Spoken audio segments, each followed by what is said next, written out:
Okay, we are back in the kitchen attempting to try something new again. And as you can see, today I'm gonna try to make the perfect pour over. Now, do I know anything about coffee or how to make it? No, I do not. Because I typically just drink a matcha or I make this instant espresso mix that's honestly pretty good. But today I decided to up my game and I got all the fancy tools I needed to make my first ever pour over. So without further ado, let's get into it. For the kettle, shout out to Fellow for sending me the— Nah, I'm just playing. I had to buy this myself. But Fellow, if you're watching this, I would love some free Fellow equipment.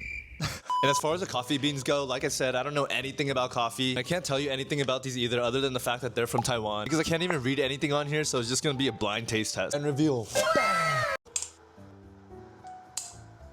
Okay, I got everything set up now, and I got my handy dandy notebook with the ancient history of coffee and the secrets to making a perfect pour over. The secret recipe says that we're gonna start with 18 grams of coffee and 300 grams of water.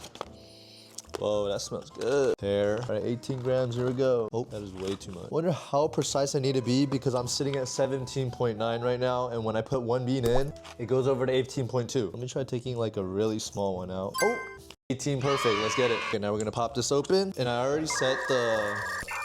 And I did already change the dial to 15, which is a setting for a pour over, so all there's left to do is start grinding the coffee.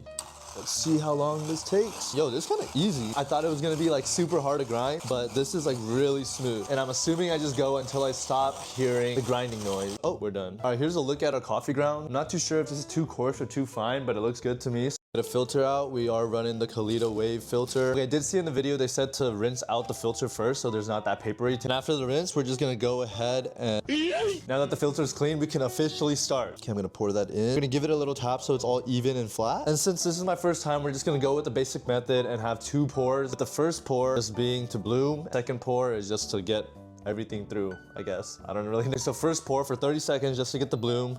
Oh my god, definitely just botched it. 30 seconds, we're gonna go ahead and pour the remaining 250 grams of water. Starting from the middle, and then we're gonna go in a circle. Now we're just gonna wait until it all pulls through, and then we have a cup of coffee. But this is what we got going right now. It smells really good. Believe it or not, it smells like coffee. Okay, we're gonna let that cool down a bit just so I don't burn my tongue off. I think we're good to go. I'm gonna give it a little swirl and give it a pour in. All right, first ever pour over taste test, here we go. So I don't burn my tongue off. Holy fuck. Damn, that was hot. Restart. First over pour over taste test, here we go.